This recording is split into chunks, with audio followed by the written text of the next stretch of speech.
ఈ నెల 13 నుంచి సమ్మెకు వెళ్తున్నట్లు తెలంగాణలో ప్రైవేటు ఉన్నత విద్యా సంస్థలు ప్రకటించాయి. సమ్మె కాలంలో విడతల వారీగా నిరసనల కార్యక్రమాలుంటాయని ప్రైవేటు ఉన్నత విద్యా సంస్థల సంఘం తెలిపింది.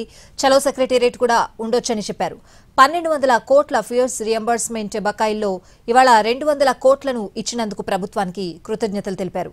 ఈ నెల 12వ తేదీ లోపు మిగిలిన 1000 కోట్లు ఇవ్వకపోతే 13వ తేదీ నుంచి సమ్మె చేస్తామని స్పష్టం చేశారు.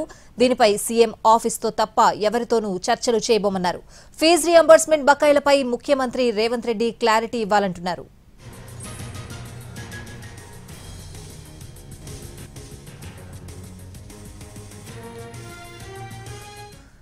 ఈ నెల 13 నుంచి సమ్మెకు వెళ్తున్నట్లు తెలంగాణలో ప్రైవేటు ఉన్నత విద్యా సంస్థలు ప్రకటించాయి. పూర్తి అప్డేట్స్ అడిగి తెలుసుకుందాం. మా ప్రతినిధి మహేష్ లైవ్ లో ఉన్నారు.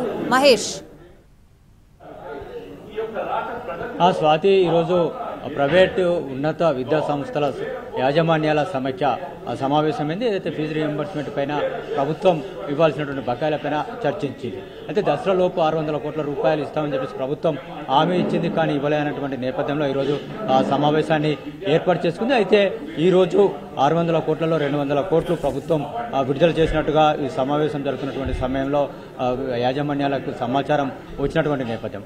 దాదాపుగా 300 కోట్ల వరకు కూడా విడుదల చేసి ఉంటుంది ఈరోజు ప్రభుత్వం అనేటువంటి అభిప్రాయాన్ని కూడా యాజమాన్యాలు వ్యక్తం చేస్తున్నాయి. అయితే మిగతా ప్రధానంగా దీపావళి లోపు 1200 కోట్ల రూపాయలు ఏదైతే గతంలో ప్రభుత్వం టోకెన్లు ఇవ్వడం జరిగిందో దానికి సంబంధించినటువంటి బకాయిలన్నిటి కూడా టోకెన్లు ఇచ్చిన మేరకు డబ్బులు ఇవ్వాలని చెప్పేసి డిమాండ్ చేస్తుంది. ఏదైతే ఈరోజు 200 కోట్ల రూపాయలను ప్రభుత్వం ఇచ్చినటువంటి నేపథ్యంలో మిగతా 1000 కోట్ల రూపాయలని దీపావళి లోపు ఇవ్వాలని, అంటే ఈ నెల 12వ తేదీలోపు ఇవ్వాలని చెప్పేసి వాళ్ళు డిమాండ్ చేస్తున్నటువంటి నేపథ్యం. ఒకవేళ 12వ తేదీ లోపు కనుక 1000 కోట్లని ఇవ్వనట్లయితే 13వ తేదీ నుండి సమ్మెకు వెళ్తామని చెప్పేసి ఈరోజు యాజమాన్యాల సమైక్య ప్రకటించింది.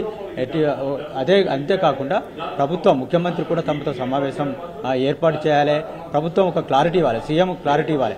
అయితే మిగతా విభాగాలు ఏవైతున్నాయో ప్రభుత్వంలో అవన్నీ కూడా సీఎంఓ చెప్పినప్పటికీ కూడా వాళ్ళు కావాలనే చేస్తున్నటువంటి అభిప్రాయాన్ని కూడా వ్యక్తం చేసినటువంటి నేపథ్యంలో సీఎం ఒక క్లారిటీ ఇవ్వాల్సినటువంటి అవసరం ఉంది. విద్యాశాఖ పైన ప్రభుత్వం పెడచెవిన పెడుతున్నటువంటి పరిస్థితి అయితే కనిపిస్తుంది. దీనిపైన క్లారిటీ ముఖ్యమంత్రి నుండి రావాలని చెప్పేసి కూడా ఉన్నత విద్యా యాజమాన్యాల సమైక్య నేతలు చెప్పినటువంటి